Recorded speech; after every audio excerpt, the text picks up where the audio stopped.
Voltamos com o nosso Tome Ciência. Nós estamos hoje aqui numa discussão sobre engenharia biomédica com a presença do Renato Zangaro, que é o presidente da Sociedade Brasileira de Engenharia Médica, com a presença também do Eduardo Jorge Oliveira, que é do Ministério da Saúde, cuida exatamente de equipamentos e materiais de saúde, o Alcimar Soares, pró-reitor de pesquisas lá da Universidade Federal de Uberlândia, de pós-graduação também, e o Henrique Olival Costa, da Faculdade de Ciências Médicas da Santa Casa, lá de São Paulo, que cuida também de área de pesquisas, né, nesse sentido. Bem, eu vou voltar com uma pergunta para o Eduardo a respeito daquele aspecto quando a gente foi para o intervalo, que era a universalização.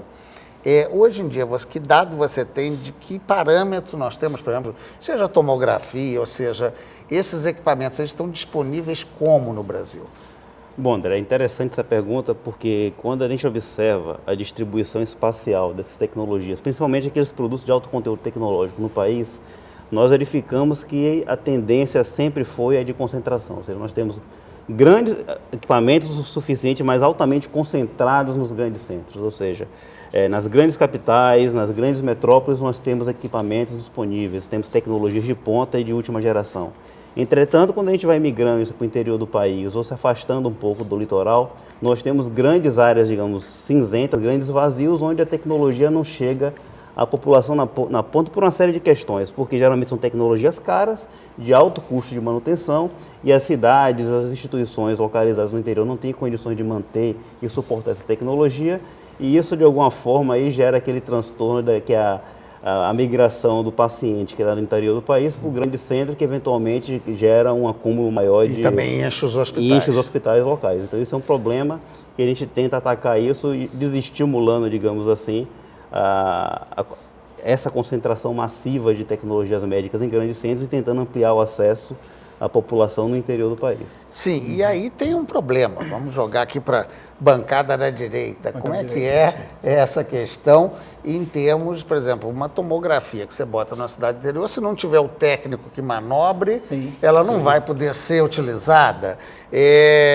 Como é que você mantém esse técnico no local? E a formação, Zangaro? Existe uma formação específica?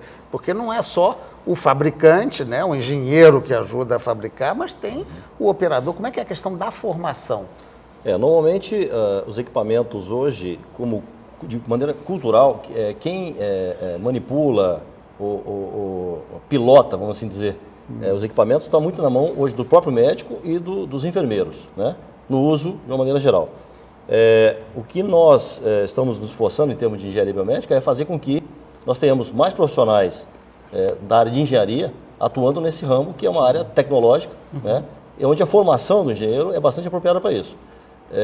Então, nós não temos hoje, dentro da área da carreira de exatas, nós não vimos formando até 2005, foi o primeiro ano que nós montamos o primeiro curso de graduação, formamos o primeiro profissional nessa área em 2005. É bastante recente no Brasil. É verdade. Mesmo considerando que na América Latina, esse profissional já existe há muito tempo. O México, por exemplo, forma engenheiros biomédicos há mais de 20 anos. Né? Então, a nossa proposta é exatamente fazer com que nós tenhamos profissionais que conheçam de tecnologia, né, que estejam envolvidos em tecnologia desde a sua carreira fundamental na engenharia e possa dar assistência de maneira completa dentro de um hospital. Não só no hospital, mas também na indústria. Sim, mas essa assistência, quer dizer, passa mais por manutenção, mas não também por operação, porque tem um aspecto que é técnico quase do operador. A interface, eu diria, a interface equipamento homem, né, tem o paciente, tem o médico, que é o especialista que vai dar o laudo, né, isso é responsabilidade médica, mas a interface é que nós fazemos, né, estamos nos esforçando para criar mais mão de obra para atuar. Né? E até porque é tão especializado hoje, analisar uma tomografia ou operar já deve ser um processo que exige uma formação, né? A complexidade é muito alta, cada vez mais, né, em termos de equipamento, e obviamente você vai, a necessidade de gente competente, né, em quantidade e qualidade é bastante importante. Posso agregar? Vamos lá, Alcimar. Eu acho que o que o Zangaro colocou é bastante interessante. Nós precisamos treinar melhor os nossos profissionais. Mas, por outro lado, tem um aspecto que o Eduardo levantou agora há pouco, que é a grande centralização de tecnologia no nosso país. Isso você vê não só na centralização de equipamentos médicos, né, mas você vê na centralização das pós-graduações, na centralização das pesquisas, quer dizer, a maioria do que se faz em termos de produção no nosso país nessa área é aqui, no eixo, na região sudeste, sul, é mais ou menos por aqui. É tudo concentrado aqui. E isso está ligado a recurso financeiro, dinheiro, Claro. não tenha dúvida. Mas, por outro lado, a gente tem que descobrir uma forma de levar essas tecnologias para a população dos estados mais distantes dos grandes centros. Como fazer isso?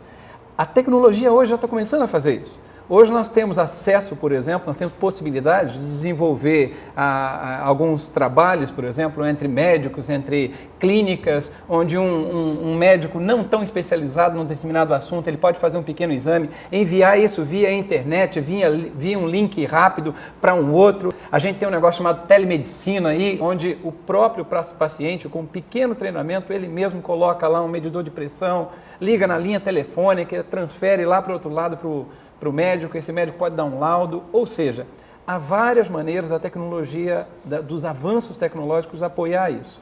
Como faz para treinar melhor essas pessoas? Isso. Tem um negócio bastante interessante que está surgindo no Brasil, nas universidades, que é chamado de educação à distância. Nós não conseguimos, como país, colocar uma universidade em cada cidade, não tem jeito, o nosso país é imenso, é enorme, e também não conseguimos colocar um grande centro de treinamento em cada cidade, isso é muito difícil, né, a gente conseguir fazer.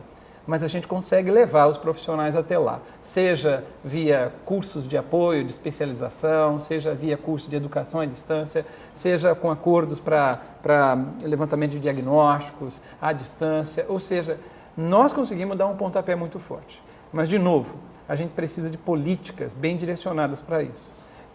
A gente nota, o Ministério da Saúde tem feito muito isso já no nosso país. O Ministério da Educação tem buscado diversificar o conhecimento, mas de qualquer maneira a gente ainda precisa forçar, direcionar bem os investimentos públicos em todas as áreas. Quando a gente começar a ter isso de verdade e forte, aí eu acho que esses problemas começam a diminuir. Bem, eu vou pegar um pouco o Henrique outra vez nessa questão de formação médica.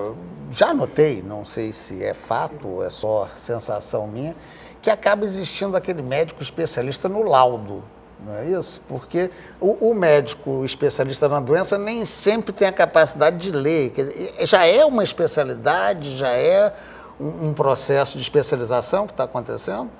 Olha, André, eu acho que existe o médico do laudo em algumas áreas, né? Mas eu não entendo que isso se deva à especialização, o exame em si não traz esse profissional. Acho que esse profissional poderia ser um operador melhor, que depois um analista dos resultados pode acontecer.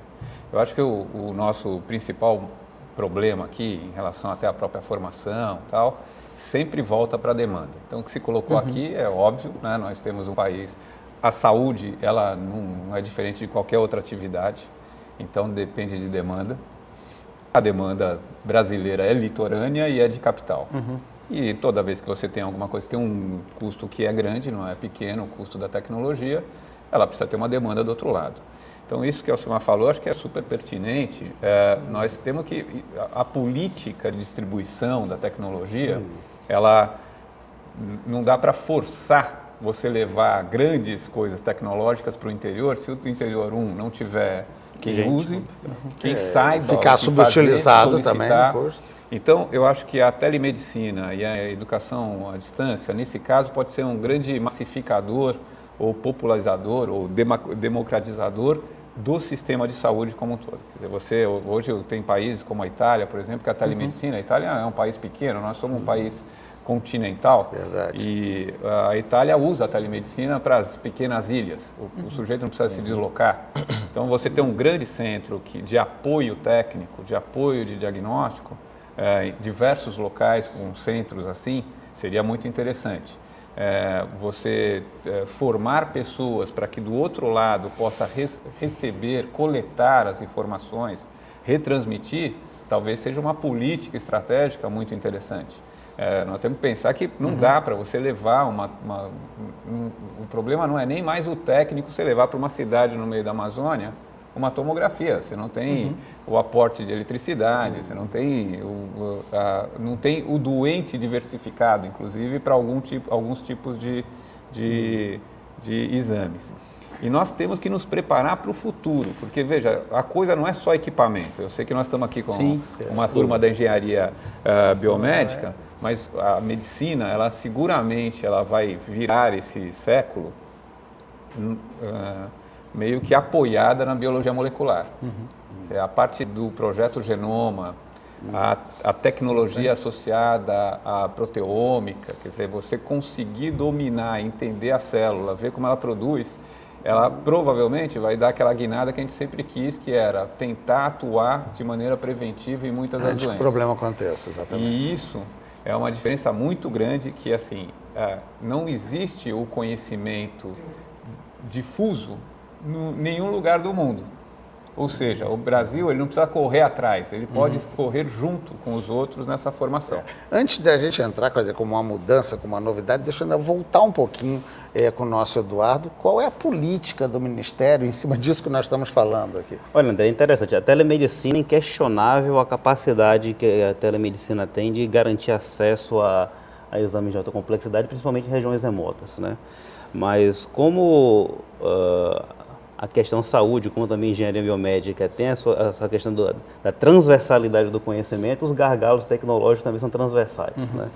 Ou seja, não adianta eu colocar um ultrassom diagnóstico 3D de alta capacidade e resolutividade no interior do país se eu não tiver um hub de internet, uma linha telefônica que me possibilite até eletricidade, como disse você. Uma transferência de dados adequadas, né? E, além disso, tem um outro quesito interessante, que apesar de, no modo geral, os protocolos de comunicação desses equipamentos, né, serem teoricamente harmonizados e padronizados, não são tão padronizados assim, o que eventualmente pode gerar algum gargalo de comunicação e interpretação de dados. Por exemplo, hoje a Alemanha investe significativamente para se definir um padrão para a telemedicina dentro da Alemanha, de protocolos de comunicação que, apesar de se usarem protocolos específicos internacionalmente, né, ela está, digamos, padronizando ainda mais esses protocolos para ter uma penetração e ter uma resolutividade melhor do processo de inserção da telemedicina na Alemanha.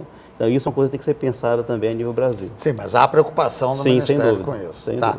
Eu vou agora chamar mais um intervalo, e voltamos já para a gente entender até um pouquinho melhor no próximo bloco quais são esses produtos cada vez mais sofisticados que estão a serviço da nossa saúde.